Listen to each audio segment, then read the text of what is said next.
We're at the midpoint of the Australian federal election campaign, and I'm calling it now that Labor will be returned with an absolute majority.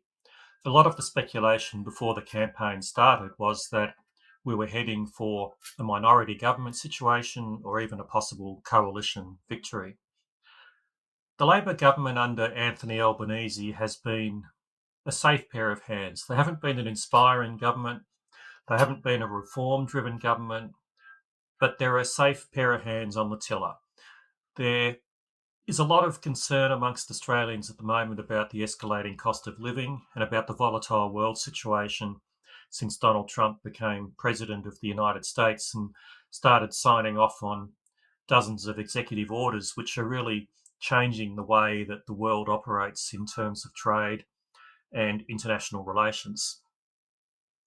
In that context, I think people are looking for stability. It's a bit like during the COVID situation where all sitting governments were returned during state elections and the federal election during that period.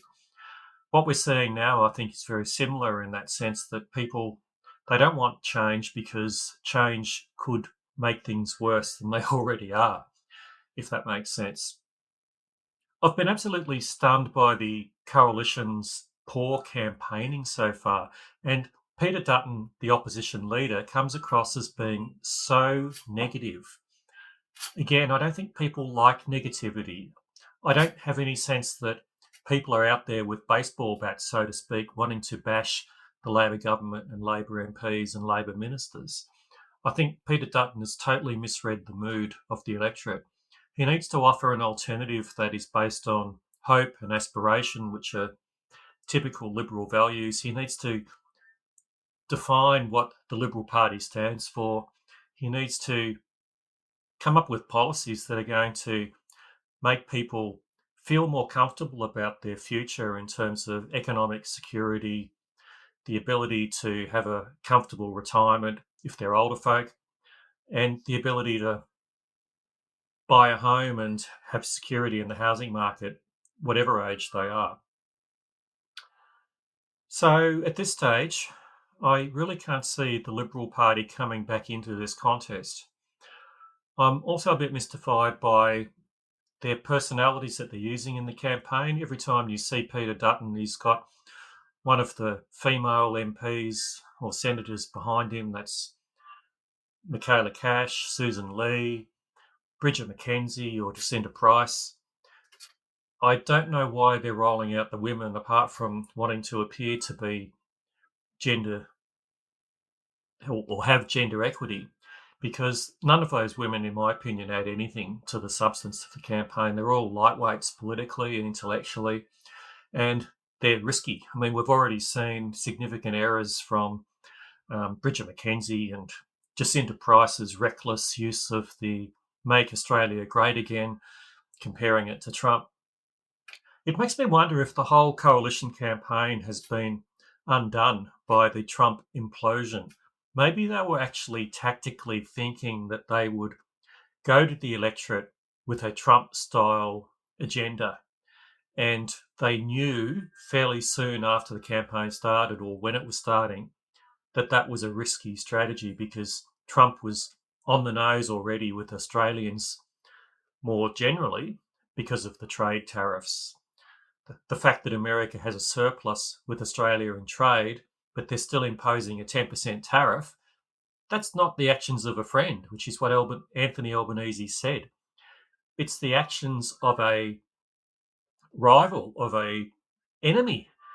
And Trump has turned Australian American relations into one of suspicion, doubt, and we should now be seeking an independent path forward. Otherwise, we risk becoming like Canada or Ukraine, where we're so dependent on our friend to protect us that we don't have a plan B if things go awry.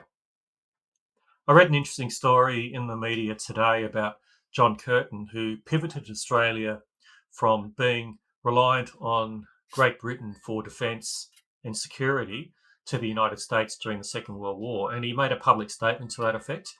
Apparently, it was only in his New Year's message, but it got picked up by the media and It caused a big stir at the time. We're talking in the 1940s. The British were really annoyed because they counted Australia as their friend in their sphere of influence. And even the Americans weren't happy with it. Apparently, the American president at the time said that it would not do Australia any credit to be trying to ingratiate itself to the United States because the USA had no interest in Australia. Curtin has been lauded here for taking that strategic decision, and it was obviously the right thing to do during the Second World War because Britain was fighting for survival against Nazi Germany and didn't have the resources to send Navy ships or troops to the Pacific arena. They got smashed in Singapore, which was a tactical error, and that was their only throw of the dice in the Second World War, really, in the Eastern sphere. Australia at that time needed to look to the United States for support, and the United States needed Australia as a base and as an ally to fight the Japanese. So it was a mutually beneficial temporary arrangement. I don't think after that time that we should have become as close to the United States as we did. We could have still worked through the Commonwealth of Nations to perhaps turn that into a defence pact. America's interests are always going to be America's interests alone. We can't trust America anymore to be a loyal friend and ally. Donald Trump has proved that absolutely. I think Peter Dutton misread the mood of the electorate in relation to Trump. Jacinta Price certainly did. Whether she made an error or it was an accident, I don't think so. I think she was parroting words that mean something to her, but are a turn-off for many Australian voters. I can't see Dutton coming back. I really can't. The question now is who's going to take over as Liberal leader after this election and hopefully, from their point of view, put them in a position to be a genuine threat to Labor's dominance at the following election. And again, I can't see who it is.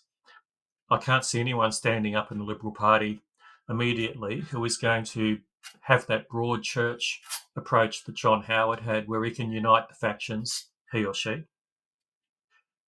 And it's a really sad state of affairs for the Liberal Party. Anyhow, let's wait and see. I might be wrong. There might be a big turnaround in the next couple of weeks.